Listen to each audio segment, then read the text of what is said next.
boys and girls. I'm so glad to see you. Reverend Kim here. So glad that you joined me. Let me just get this mask off so that I can talk to you.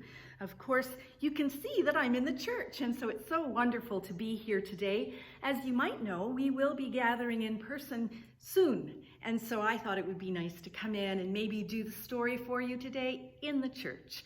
And so today, I'm going to tell you a story from the Story Bible. And this is a wonderful little book that I just love to use. And it's a wonderful collection of stories from the Bible. And these are the same kind of stories that we hear in adult church. So today is called Going Back to School.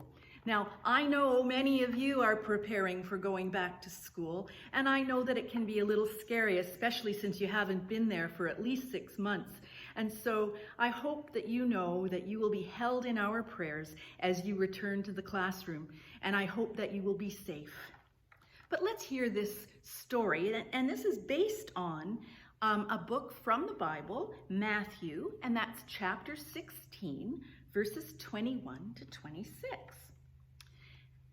There's so much to learn, Mary of Magdala said to Jesus one day. You're teaching us so many things about helping and caring and loving. It's hard sometimes to be your friend. That is right, said Jesus, and I won't always be here to teach you. Well, that's the part I don't like, said Peter. What do you mean, Peter? Said Mary. I don't like it when Jesus talks about leaving us. But that's why I'm teaching you things, Peter, said Jesus. When the time comes and I must leave you, you will be ready. Peter was almost ready to cry.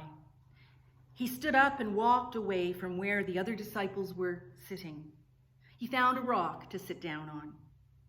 Peter just wanted to be by himself for a little while.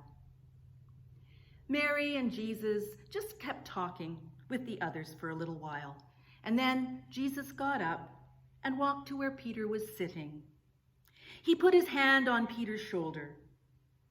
Peter looked up to Jesus. What do you have to say, Jesus? Why do you have to say that, Jesus?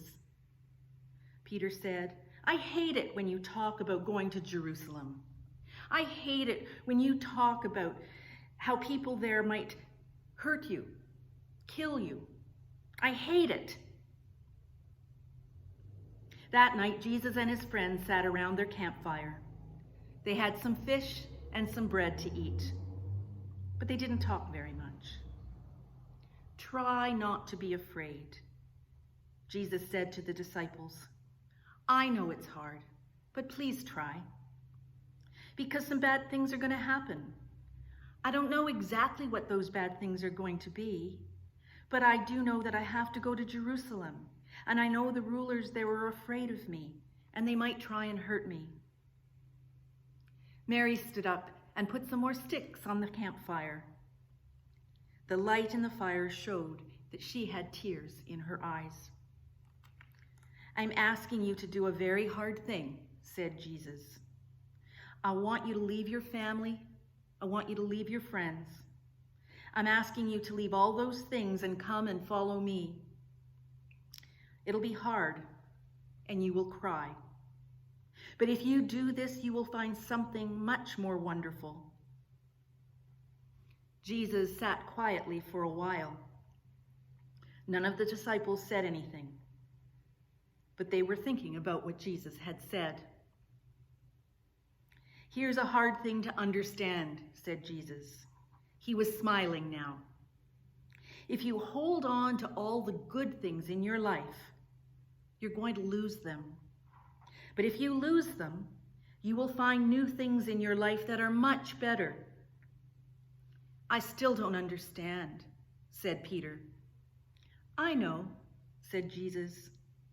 But think about what I have said. Think about it over and over. It may take a long time, but you will understand. And that's so true, isn't it, boys and girls? When we read stories from the Bible, sometimes they are very hard to understand. And that's okay, because Jesus reminds us that we're to follow him, and that as we do that, we will begin to understand.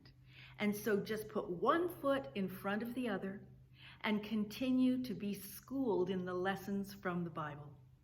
Boys and girls, I hope you have a wonderful week, and I cannot tell you how excited I am that we might be able to see each other soon. But don't worry, even when school starts and even when church starts, Reverend Kim is still going to be doing these videos so that if you can't make it to church, you can still be connected to this wonderful faith community that is going to be praying for you as you return to school. God bless you. See you next week.